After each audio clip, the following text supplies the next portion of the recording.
bakit anong rason dito kayo nagtira? So, yung una, nandun kami sa baba. Tapos ngayon, yung una, yung paglinog ba, yung may lindol. Nung may lindol. Noong December. Oo, December.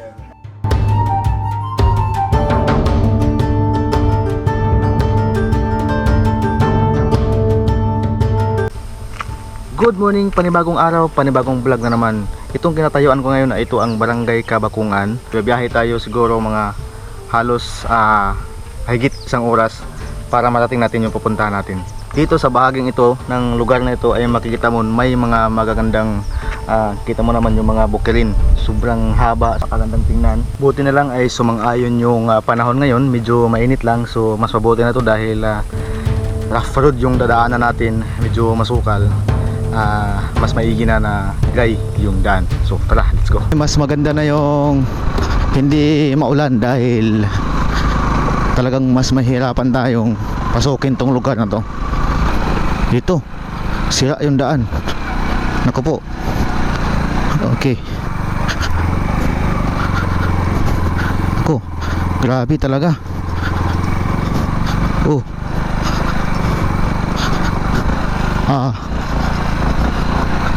Yun, hirap ng daan.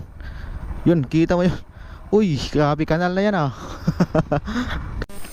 Grabe, rinig mo talaga yung mga huni ng ibon at saka yung tilaok ng manok. So, isa yung sinyalis na talaga itong forest na ito ay hindi pa talaga na abusog. Itong lugar na ito guys ay nakikita mo naman na sobrang na-preserve talaga yung bundok nila. Wala masyadong putol na kahoy, parang nakikita mo sobrang green talaga. Grabe. So itong lugar na pala nito guys, yung kinatatayuan ko, part 2 ng Bacolin, Barangay Bacolin, dito sa Pinatuan, Surigao del Sur, province ng Surigao del Sur. Ito ay ang Barangay Bacolin. So maraming mga bahay-bahay dito guys. Tingnan natin.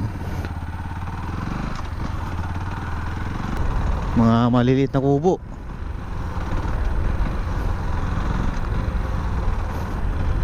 Grabe, andun pa doon Ito. Nasa overlooking pa. So ayun guys, nagtataka tayo kung bakit maraming mga bahay sa highland na to. Instead na doon sila magtira, nandito sila sa ibabaw. So tatanungin natin sino pangalan mo kuya? Windel. Kung bakit imbis na sa baba sila tumira, nandito sila sa babaw, sa maliit nilang bahay at saka may mga tindahan na rin dito. So kuya, anong rason bakit nandito kayo nagtira? So, yung una, nandun kami sa baba. Tapos ngayon, yung una, yung paglinog ba, yung may lindol. May lindol. Noong December. Oo, December. Last December 2023.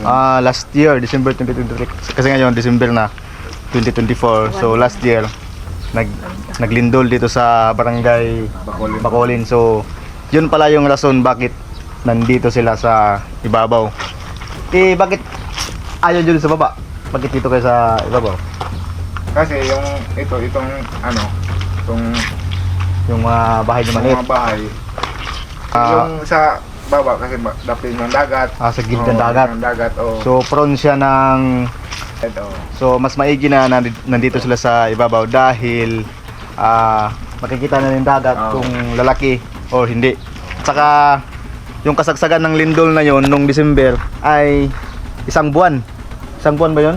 Na December palaging naglilindol. December to 2023. So isang buwan daw na halos araw-araw maglilindol. So napagdesisyonan nila na dito na lang muna sila pansamantala at nagtayo na rin na lang sila ng tindahan dito dahil sa pangamba na babalik yung lindol. Salamat kuya. Okay.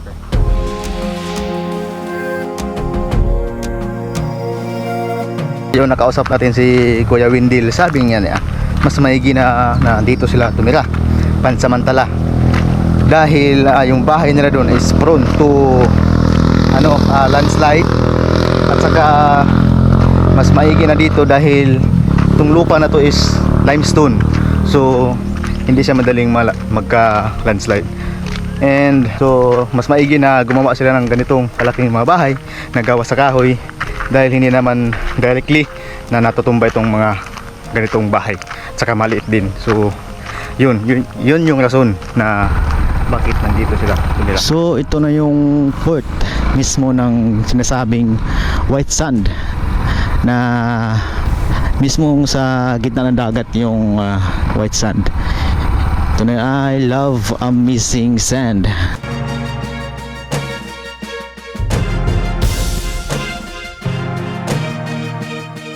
Na yung port nila mismo, kung saan yung sakayan ng tanaw mula dito ay tanaw mo yung yung talagang bahayan sa gitna ng dagat. Grabe, napakaganda.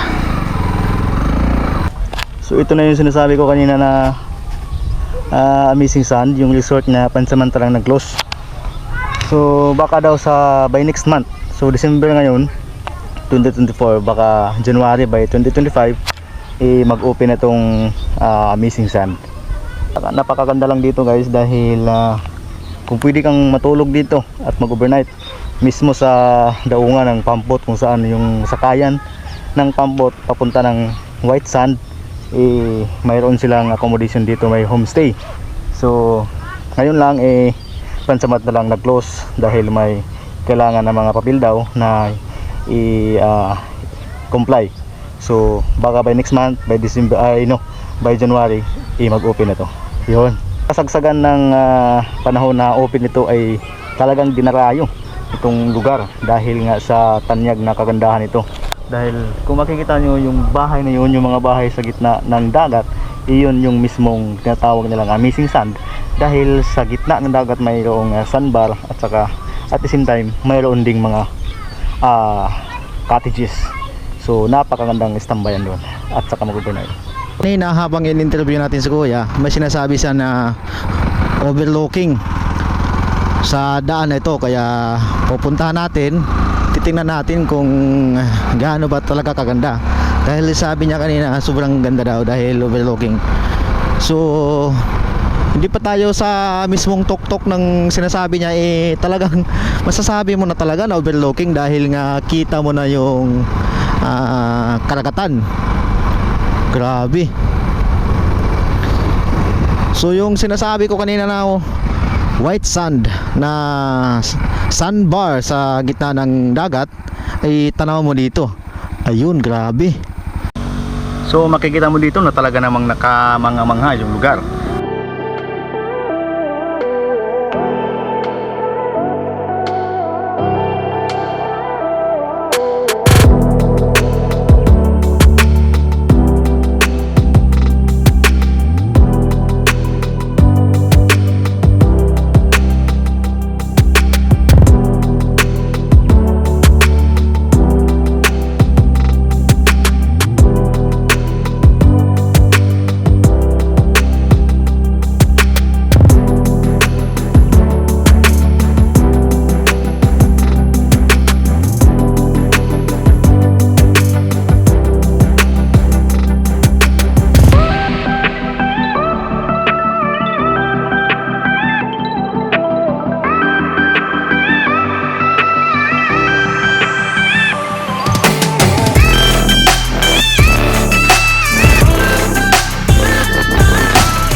Sabi nila, yung mga may nakausap tayo sa baba sa mismong barangay doon, sabi nila is mayroon pa daw magandang overlooking na white sand beach dito. So babaybayin lang daw tong lugar na to, matatagpuan mo na yung beach na hindi pa magaanong pinupuntahan ng mga turista. May mga bahay-bahay din dito guys. Siguro kagaya din ito ng kanila kuya kanina, na ang rason bakit sila nagtayo ng mga bahay na ganito dahil sa lindol. Ito na siguro yun.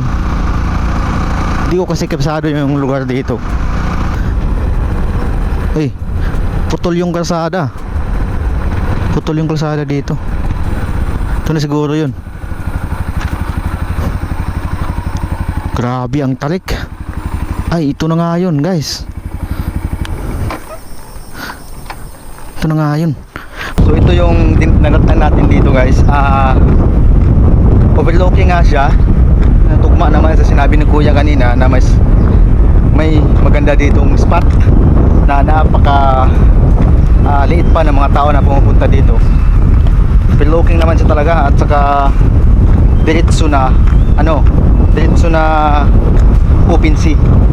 Ayan. So hindi natin lubos akalain na matatagpuan natin itong ganitong napakagandang lugar. Rinig mo yung mga agos ng tubig, mga hampas ng alon, at saka overlooking pa siya. Napakaganda. So matatagpuan lang ito dito sa Barangay Bacolin, sa may munisipyo ng Hinatuan, Surigao del Sur. So mayroon pa talagang hindi masyadong nauokupa, hindi masyadong napupuntahan ng mga turista, na napakaganda at parang ginto, isang gems na tinatago dito sa Surigao del Sur. Yun.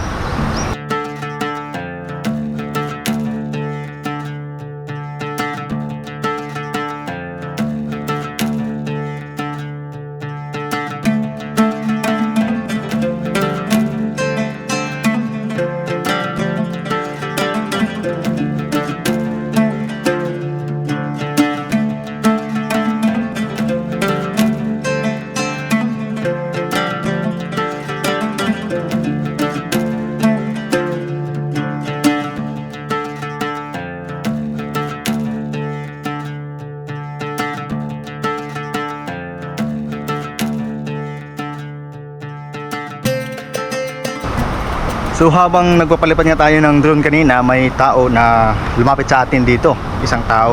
At saka tinanong natin kung kanila itong lupain na ito. Sabi niya, nung dati kanila, dahil sa ngayon ay nabili na ito ng gobyerno.